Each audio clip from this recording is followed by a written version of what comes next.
Oh, hello. Welcome to today's Decay, celebrating births and beginnings of everything important since the dawn of time. March 15th edition. Here are all the dates, Everly Ray.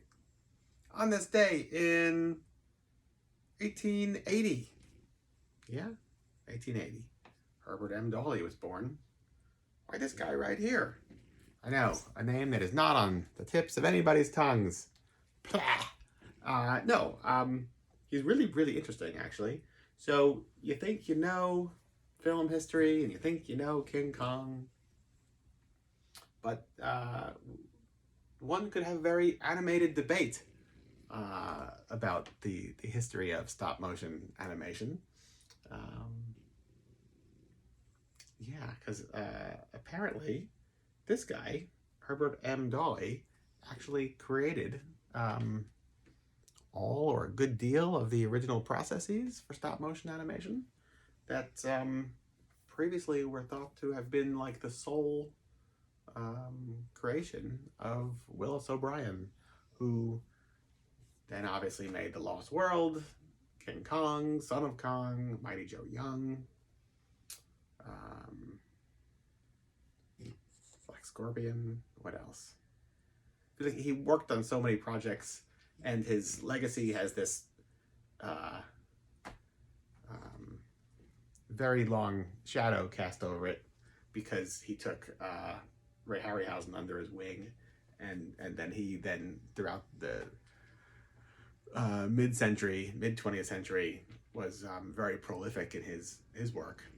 So kind of like by extension, Willis O'Brien just keeps going. But this guy is like lost in the annals of time, where he was a early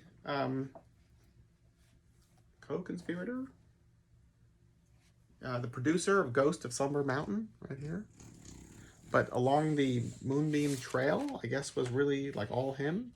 I haven't, to be honest with you, read this whole book yet. I've just kind of skimmed. It's definitely very interesting.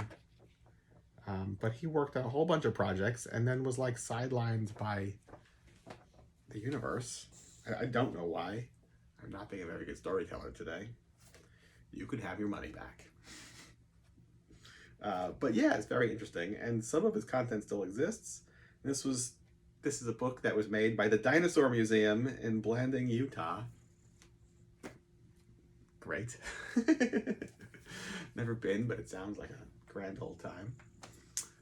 Yeah, anyway, definitely check out Herbert M. Dolly, Dawley. Yeah, I guess he's like a ancient relative of King Kong in some form or another. DJ Fontana, born today, 1931, who laid down the beat for early Elvis Presley rock and roll records. He was Elvis's drummer early on. This film serial, Drums of Fu Manchu, premiered today in 1940 with one of, if not the most intimidating presentations of Fu Manchu as like a full-on madman. Have I watched the full serial? I think I have. He winds up creating these zombies with like shaved heads and scars, and I think vampire fangs maybe for some reason.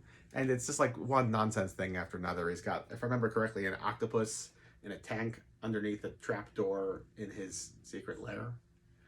Spoiler. Sorry. The octopus isn't spoiled, but the surprise to you is it's still a very freshwater octopus. Yeah. And what is last? 1956 today, the film Forbidden Planet premiered. Love this movie. Haven't seen it in a long time. March 15th would be a good day to rewatch it. That soundtrack, do I have that score? I wonder if that was ever issued on vinyl or reissued in later years, because maybe it was never put out on vinyl to begin with. That would be a good thing to look into, wouldn't it? Yeah. I'm trying to remember the exact storyline for it. Walter Pidgeon and Francis, Leslie Nielsen. It's a really phenomenal movie. I think I was turned. I shied away from it early on because of the like Lost in Space robot prop connection, and I just was like, this must be a campy movie. And at the time, I really just wanted like dark, scary, atmospheric stuff and not camp. It was just where my head was at the time. I'm now an equal opportunity adventurer in fantasy, be it serious or nonsense, which I think is probably more healthy, right? I live a balanced life, don't I? Anyway, yeah, the movie is really good, and the score certainly helps it along quite well. But even anyway, it's. I was going to get into this long story about calling Coast to Coast Radio and comparing the story for Forbidden Planet to was it Al Qaeda? I think. No, it was comparing it to Ancient Aliens. That's what it was.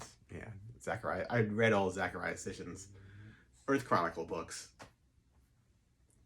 nearly 20 years ago or something, and could really see the comparisons from one to the other. It wasn't Al Qaeda, but it was